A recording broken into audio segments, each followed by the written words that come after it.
Submodule 1.3 will introduce you to Human Resource Management for NGOs.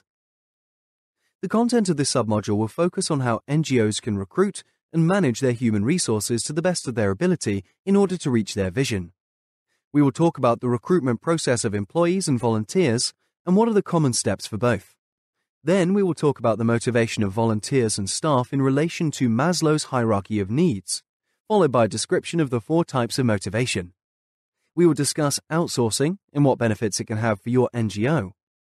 After we try to give you a better understanding of governing and advisory boards, and towards the end of the submodule, we will talk about staffing structures. From this submodule, you will take the following. There is a variety of human resources available to your organization that can enhance your work, such as volunteers, governing and advisory boards, and outsourcing.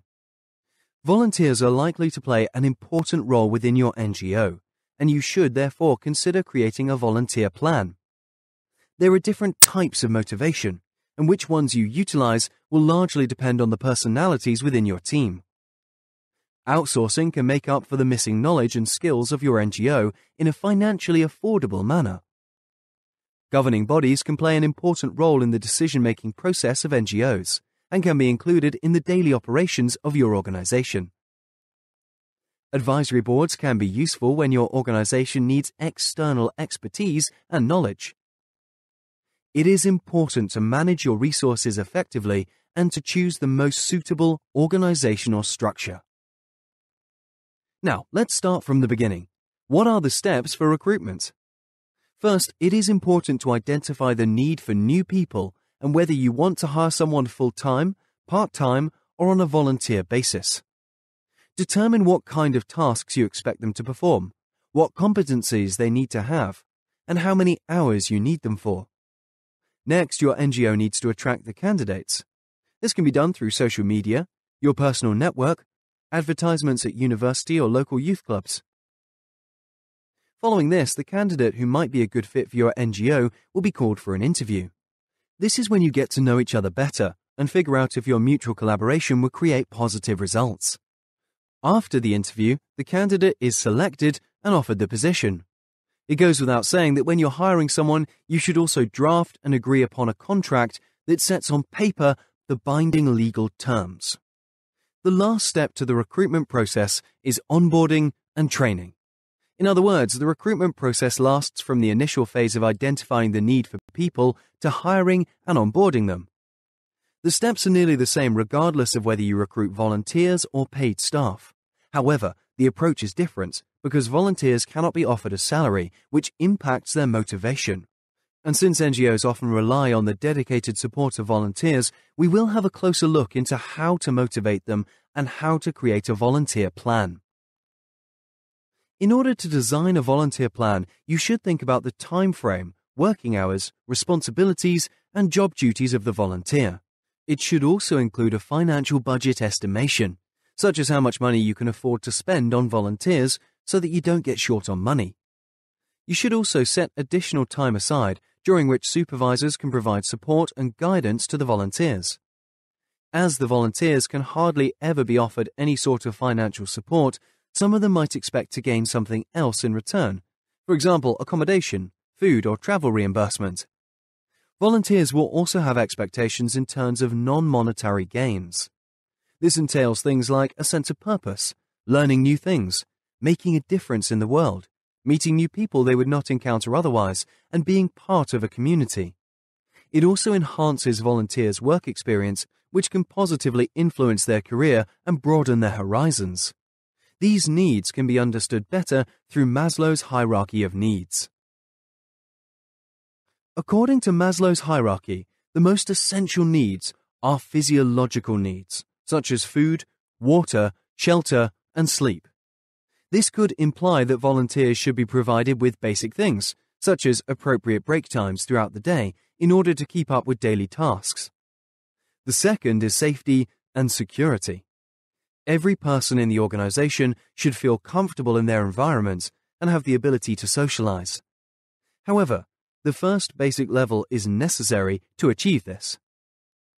The third level refers to the concept of friendship, family, and in general, the emotional connection to and bonding with others. This implies that volunteers should have the chance to create meaningful connections with others, which strongly builds on the previous second level of safety and security. The fourth is self-esteem, and it is about building confidence, recognizing achievements, and receiving respect from others. The last is self-actualization, and it stands for creativity and spontaneity, or for finding a purpose, meaning, and inner potential. In order to offer volunteers self-actualization, they should have access to all the previous levels, although every person is different and requires a different amount in each level. Taking a step back from Maslow's hierarchy of needs, we will now look at motivation. Motivation is a set of facts and arguments or justifications, which are the reasons for achieving a certain goal of a person. It can be divided into intrinsic, extrinsic, positive, and negative motivation. Intrinsic motivation is when a person undertakes an activity for its own sake, without any sort of external rewards, such as a hobby.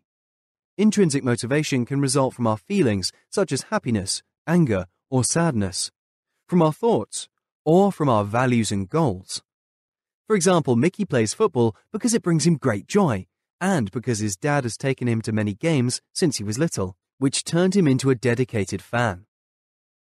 Extrinsic motivation, on the other hand, refers to behavior that is driven by external rewards, such as money, fame, grades, and praise.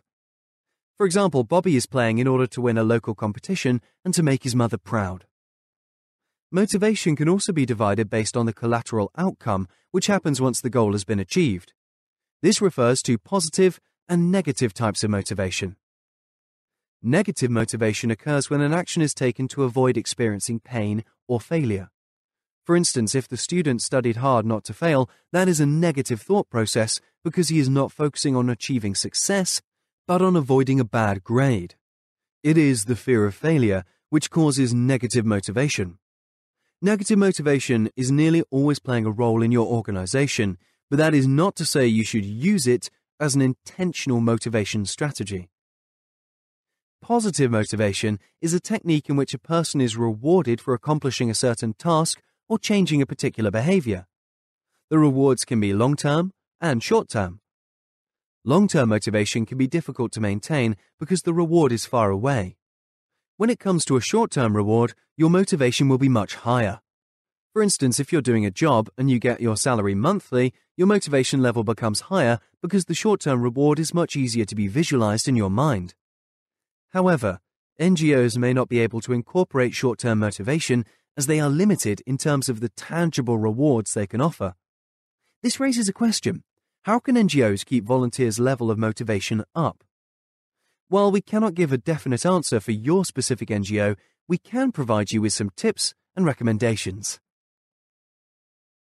A great way to positively motivate volunteers is showing respect towards them as they are giving up their own time to help your NGO goals.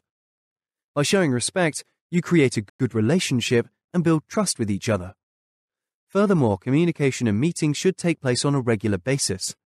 This gives volunteers a chance to have their say, along with getting a sense of direction. In the case of any questions, they should be able to approach you, thus an open-door policy can be highly beneficial. Once they have accomplished a certain task, it is important to recognize their achievements, which will provide them with feelings of satisfaction and with the desire to continue their work and dedication. Therefore, volunteers should be given a chance to leave their own marks and provide a visible contribution to feel motivated. By hosting gatherings, you allow the team members to get to know each other better, build the team spirit, and create a sense of community within your team. Also, you should try to be as accommodating as you can towards your volunteers when they need time off or when they are unable to work their usual routine. Bear in mind that there is no right or wrong way to motivate, and you should be using the motivation tips depending on the context and circumstances in your organization. Beyond volunteers and paid staff, your organization might need people with different sets of skills, which it doesn't have internally, especially when in need of short-term expertise.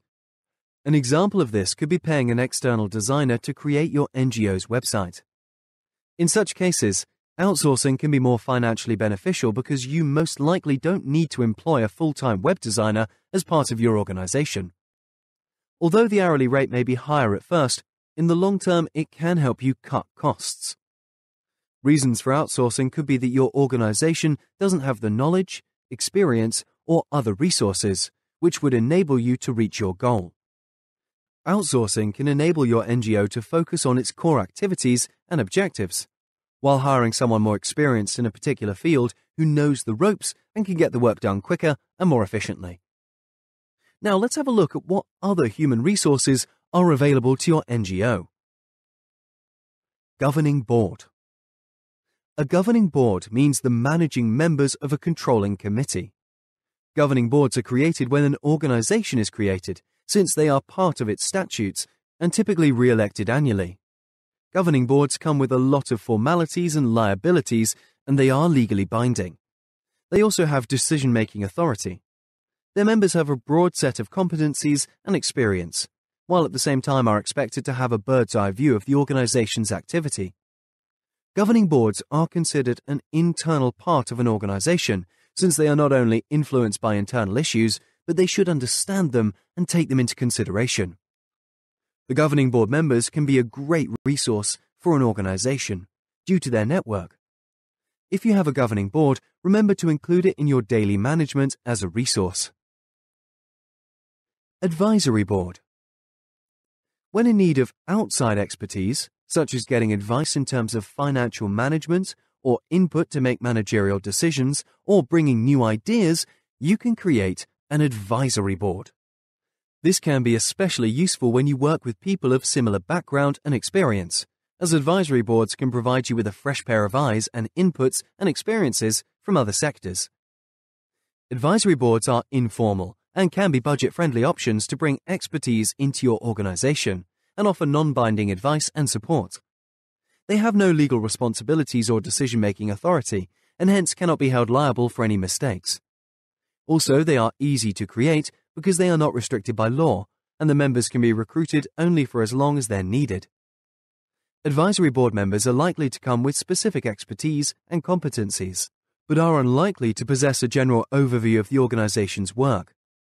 For example, your NGO's advisory board can consist of a head teacher from a school, a businessman, the head of a local church, and a local artist.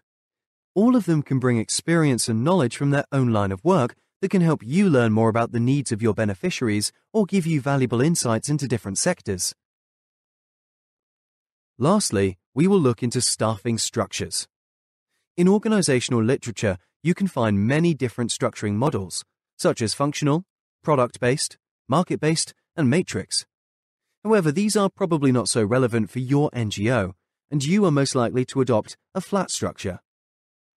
Flat structure is distinctive for the lack of top-down hierarchy, for communication on a peer-based level, and elimination of bureaucracy. It should be expected that in the case of small or medium-sized NGOs, one person will cover more than one field of business, for example, marketing, accounting, and planning, because especially small organizations need to be careful with their resources. Also, if the NGO consists of a very limited number of people, they may not have a structure at all. Therefore, the NGO must be able to align their structuring to the resources they have available. To ensure a better workflow and enhance communication, you can consider using a number of tools that can help your NGO run smoother. For example, cloud drives and task management tools. More information on relevant tools and platforms can be found in the submodule called Management of Virtual Teams. With this submodule, you have learned that there is a variety of human resources available to your organization that can enhance your work, such as volunteers, governing and advisory boards, and outsourcing. Volunteers are likely to play an important role within your NGO, and you should therefore consider creating a volunteer plan. There are different types of motivation, and which ones you utilize will largely depend on the personalities within your team. Outsourcing can make up for the missing knowledge and skills of your NGO in a financially affordable manner. Governing boards can play an important role in the decision-making process of NGOs and can be included in the daily operations of your organization. Advisory boards can be useful when your organization needs external expertise and knowledge. It is important to manage your resources effectively and to choose the most suitable organizational structure.